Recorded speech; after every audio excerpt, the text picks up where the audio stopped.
Good morning, child of God. Welcome to TSCCFI's Morning Tiraok. Noong kapanahunan ni Jesus, napupunta siya sa iba't ibang lugar at sinusundan siya ng mga tao. Isang beses, merong nagtanong sa kanya ng ganito, Ginoo, kakaunti po ba ang maliligtas? At ang katugunan ni Jesus ay ang Bible verse po natin ngayong umaga na matatagpuan sa Luke 13 verse 24. Ang sabi po, basahin ko po sa CSB version.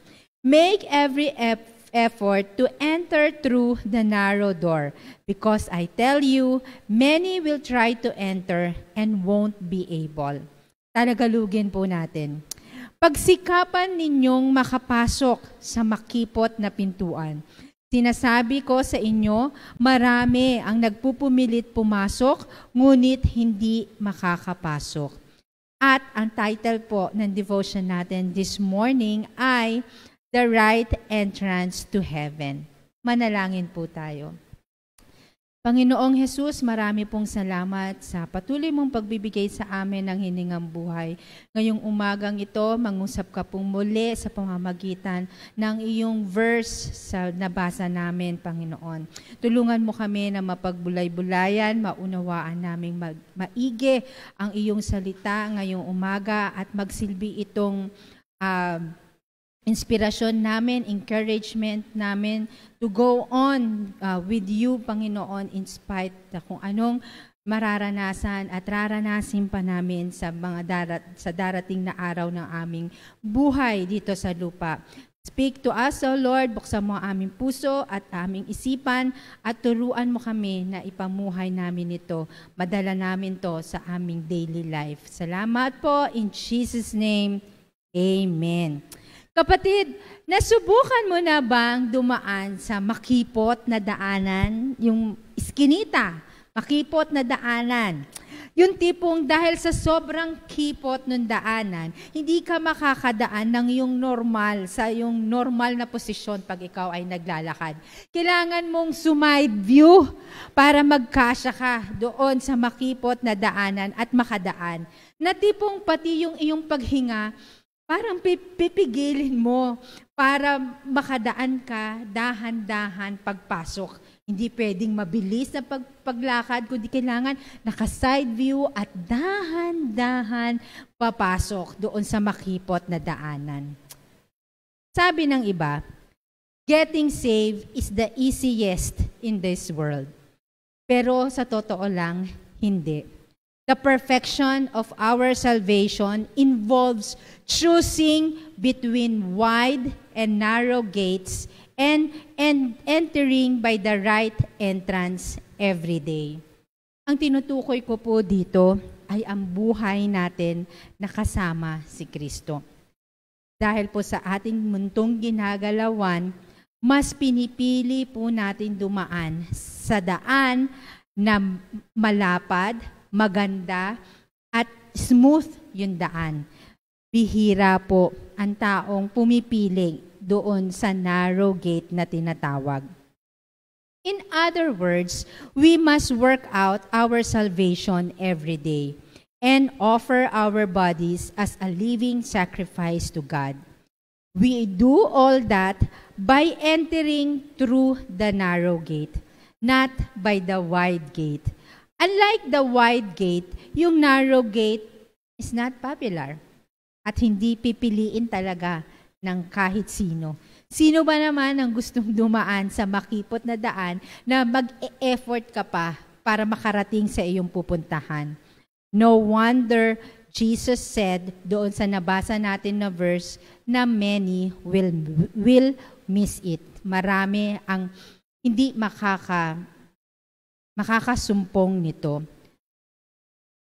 At sinasabi nila na ang kinakatwiran ng ibang mga tao na kapag ikaw ay na-save, we will always be saved.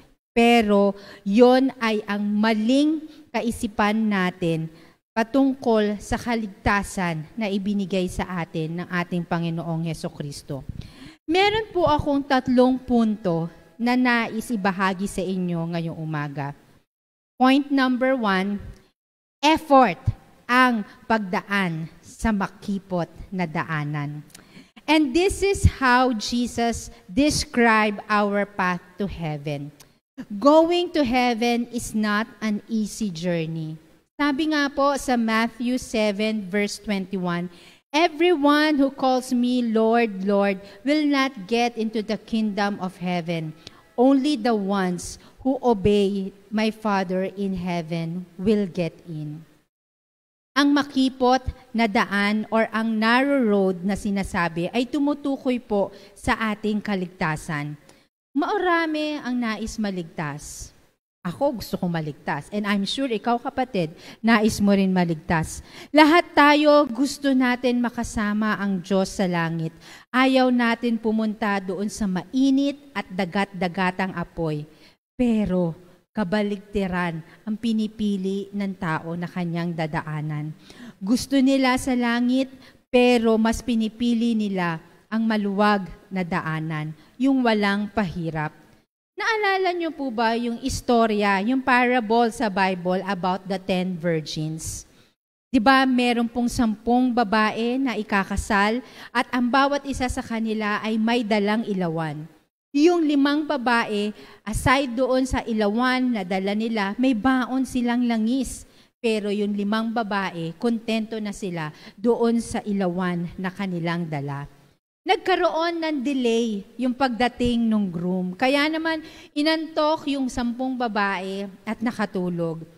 Dahil sa may katagalan ng pagdating ng groom, yung ilaw ng mga virgins, nagbiblink na siya. Aandap-andap na yung kanilang ilawan. At biglang may sumigaw na paparating na raw yung groom. Dahil kulang sa paghahanda, yung 5 babae na may dala lang ng ilawan pero walang langis, umalis sila, nanghingi sila doon sa 5 babae na may dalang langis, ngunit hindi sila binigyan. Kaya nagdesisyon yung 5 babae na umalis pansamantala para bumili o kumuha ng langis. Pagbalik nila, wala na, sarado na ang pinto. Nasaraduhan na sila ng pinto at hindi na sila madinig noong kanilang groom. Sayang, andun na sila sa pinto, ngunit napagsaraduhan pa ng pinto. Sayang, child of God, God has cleansed you, pero you did not stand firm in your faith. Baka masaraduhan ka ng pinto sa langit. Kaya pagsikapan ninyong makapasok sa makipot na daan at maging handa. Point number 2. Ang mga tao, people entering the narrow gate are those who are committed to Christ on a daily basis. Para it is for us, yung langit na ang heaven is for the children of God. Those who were saved, and those who are trying to heaven, those who were doing their best to go to heaven, but they cannot make it. Why? Kasi nga, they are not able to stand in the challenges of life and they drift away. May 3 levels kasi ng commitment, kapatid. Una, doon sa mga anak ng Diyos na who refuse to compromise to this world. Yung mga anak ng Diyos who are not ashamed or afraid of becoming followers of Christ. And those child of God who will take the stand for God at any cost, even if it means their death. Kaya child of God, you need to be faithful. You need to remain faithful. And point number 3, ikaw lang. You and Jesus alone can do this. Pag pinili mo yung narrow gate, ibig sabihin, ikaw lang ang pwedeng makadaan dito. Wala kang bit-bit sa katawan, wala kang kasama. Ikaw lang, dahil imagine mo magkakasya ka doon sa narrow gate, sa makipot na daan. Ang mga bitbitin mo sa buhay, yung mga excess baggages mo, hindi mo madadala yan. You have to give up. Kailangan mong iwanan. Or else, mai-stranded ka in the middle ng gate kasi sasabit yung mga baggages mo. At pag nangyari yon, may tendency na magsawa ka sa journey mo, mag-give up ka, and you will end up going back to where you came from. Child of God, I know you have given up so many things. Dinisiplina mo ang sarili mo, marami kang pinagdaanan na kahirapan, just to get to heaven. Dahil yun talaga yung gusto natin, di ba? Tapos, at the end, masasaraduhan lang tayo ng pinto at sasabihin sa atin ni Jesus, hindi kita kilala. I don't know you. Dahil lang sa isang pagkakamali or sa kakulangan natin sa paghahanda natin to meet our God. That will be a tragedy, a very terrible tragedy. At sa tingin ko, hindi natin nanaisin yun. Masasayang lang lahat ng effort natin. At heto yung sinasabing narrow gate. Hindi sinasabi ng Diyos na mahirap ang kaligtasan para sa atin o para sa tao. What Jesus is saying to all of us is to stay in the course with Him. There is only one way to be saved, and that is through Jesus Christ. Sabi nga po sa Acts 4 verse 12, walang ibang pangalan sa silong ng langit na sukat natin ikaliligtas, maliban lamang kay Jesus. It must be Jesus Christ from the beginning up to the end. At yung part natin, yung pananampalataya, yung confidence in Jesus until the end. So today, mga kapatid, let us make an effort to go through the one and only door na papunta ng heaven. Yung tinutukoy na narrow gate. Manalangin po tayo.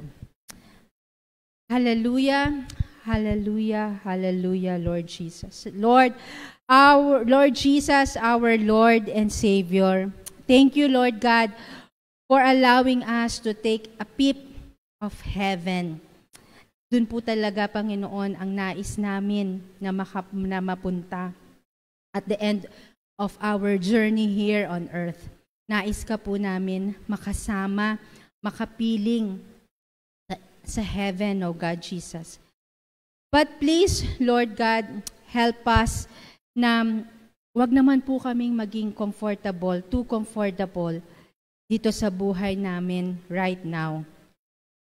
Na maging kampante kami dahil tinanggap ka na namin as our Lord and Savior.